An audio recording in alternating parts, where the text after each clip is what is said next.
Warangal police commissionerate పరిధిలో SI అభ్యర్థులకు Hanamkonda JNS గ్రౌండ్లో దేహదారుఢ్య పరీక్షలు మొదలయ్యాయి. కమిషనరేట్ పరిధిలో మొత్తం 5129 మంది అభ్యర్థులు ఎస్ఐ ప్రిలిమినరీ పరీక్షలో అర్హత సాధించారు. వీరిలో రోజుకు 1200 మంది చొప్పున దేహదారుఢ్య పరీక్షలు నిర్వహిస్తున్నామని కమిషనర్ సుధీర్ బాబు తెలిపారు. దళారుల మాటలను అభ్యర్థులు నమ్మొద్దని సూచించారు. పూర్తి పారదర్శకతతో టెస్టులు నిర్వహిస్తున్నామని, సీసీ కెమెరాల నీడలో ఫిజికల్ టెస్టులు జరుగుతున్నాయని పోలీస్ కమిషనర్ తెలిపారు. ఇందుకు సంబంధించిన మరిన్ని వివరాలు మా రిపోర్టర్ బాలకుమార్ అందిస్తారు. వరంగల్లో జేఎన్ఎస్ మైదానంతో పాటు కేయూ మైదానంలో కూడా ఎస్ఐ టెస్ట్ జరుగుతుంది. దీనికి సంబంధించి మాట్లాడేందుకు వరంగల్ పోలీస్ కమిషనర్ సుధీర్ బాబు ప్రస్తుతం అంతా ఉన్నారు. సార్ చెప్పండి, ఫిజికల్ టెస్ట్కి సంబంధించి ఎటువంటి ఏర్పాట్లు చేశారు? ఎంతమంది అభ్యర్థులు పార్టిసిపేట్ కాబోతున్నారు? మన తెలంగాణ రాష్ట్రం సిద్ధించిన తర్వాత ఫస్ట్ టైం జరుగుతున్నటువంటి ఎస్ఐ రిక్రూట్మెంట్లో చాలామంది క్యాండిడేట్స్ చాలా ఉత్సాహంగా వాళ్ళ ఉద్యోగ అవకాశం ఉందని చెప్పి సంతోషంగా పార్టిసిపేట్ అవుతున్నారు. దాని గడిగానే బందోబస్తు ఏర్పాట్లు చేయడం జరిగింది. మనకు 5126 మంది మన జేఎన్ స్టేడియం, జవహర్లాల్ నెహ్రూ స్టేడియంలో ఫిజికల్ ఎఫిషియన్సీ టెస్ట్లో పార్టిసిపేట్ చేస్తారు. అందుకోసం మేము ఎవ్రీడే 200 మందిని పాల్గొనే విధంగా ఏర్పాటు చేయడం జరిగింది. ఇవాళ మొదటి రోజు వాళ్ళు తెచ్చుకున్న సర్టిఫికేట్స్తో పాటు ఆధార్ కార్డు కూడా తీసుకురావాల్సి ఉంది, ఎందుకంటే దాని కనెక్టెడ్ వెరిఫికేషన్ కొన్ని ఉంటాయి. అంతేకాకుండా ఈ క్యాండిడేట్స్కు బెటర్ వేలో సెలక్షన్ ప్రాసెస్ ఉండాలని చెప్పేసి ఇంతకుముందున్న ప్రాసెస్లో సైంటిఫిక్ అనాలిసిస్ చేసి ఎక్స్పర్ట్స్తో మాట్లాడి కొన్ని మార్పులు చేయడం వల్ల more candidate friendly system establish అయింది.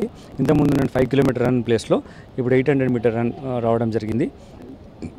దాంట్లో క్యాండిడేట్స్కు బెటర్ ఎన్విరాన్స్లో, బెటర్ గ్రౌండ్స్లో కూడా మేము ఎగ్జామ్ కండక్ట్ చేయాలని నిర్ణయం తీసుకున్నాం.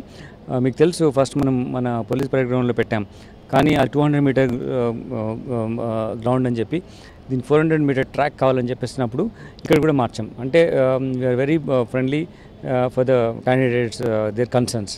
ఆ విధంగా బందోబస్తు ఏర్పాటు చేయడం జరిగింది. అంటే ఫిజికల్ ఫిట్నెస్ పారదర్శకంగా జరిగింది. ఎటువంటి సాంకేతిక అంశాలను తీసుకుంటున్నారు సార్ కొత్తగా?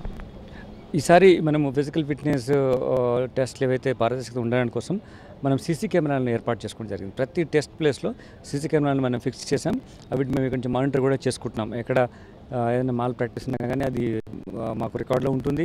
మేము అప్పుడప్పుడే చూసుకొని రెక్టిఫై చేయడానికి కూడా ఏమైనా తప్పులు ఉంటే చేయడానికి అవకాశం ఉంటుంది. అభ్యర్థులు మెయిన్గా ఎటువంటి సూచనలు చేస్తారు? చాలామందిలో ఒక అపోహ ఉంది, దళారులు పెద్ద ఎత్తున చేస్తున్నారు అనేది. సో అట్లాంటి వాళ్ళ మీద ఎట్లాంటి యాక్షన్ తీసుకోబోతున్నారు ఒకవేళ అట్లాంటి మీ దృష్టికి వస్తే? తప్పకుండా మేము ఇందాక మీకు చెప్పినట్టుగానే దళారులు అనేది వాళ్ళకి ఇన్ఫ్లుయెన్స్ లేకుండానే ఈ టెస్ట్ జరుగుతాయి. మన రాష్ట్రం వచ్చిన తర్వాత ఫస్ట్ టైం జరుగుతుంది కాబట్టి ఎన్ని రోజులు ఆశలు పెట్టుకొని ఎంతోమంది విద్యార్థులు ఈ ఎగ్జామ్ కోసం ప్రిపేర్ అయినారు.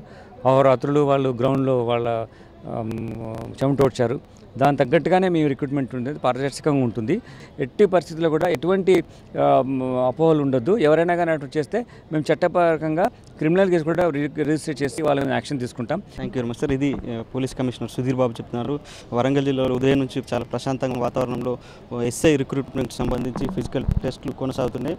అభ్యర్థులు కూడా పెద్ద సంఖ్యలో వచ్చారు. రోజు 1200 మంది అభ్యర్థులకు ఈ టెస్టులో పాల్గొంటారు. దాదాపుగా పోలీస్ కమిషనరేట్ పరిధిలో 5126 మంది ఈ టెస్టుకు అర్హత సాధించారు. దీంతో 800 మీటర్లు కావచ్చు, 100 మీటర్ల పరుగు పందెంతో పాటు అనేక ఫిజికల్ టెస్టులకు సంబంధించి ఇక్కడ కొనసాగుతున్నాయి. అయితే ఈసారి కొత్తగా సీసీ కెమెరాల పర్యవేక్షణలో ఈ ప్రాసెస్ అంతా కూడా కొనసాగుతుంది. బయోమెట్రిక్ విధానం ద్వారా అభ్యర్థుల హాజరు నమోదును కూడా స్వీకరిస్తున్నారు. సో ఇక్కడ కూడా ఎలాంటి అక్రమాలకు తావలేకుండా పూర్తిగా పారదర్శకంగా ఎస్ఐ సెలక్షన్స్ కొనసాగిస్తామని అధికారులు చెప్తున్నారు. కెమెరామెన్ రామరాజుతో బాలకుమార్, హెచ్ఎం టీవీ, వరంగల్.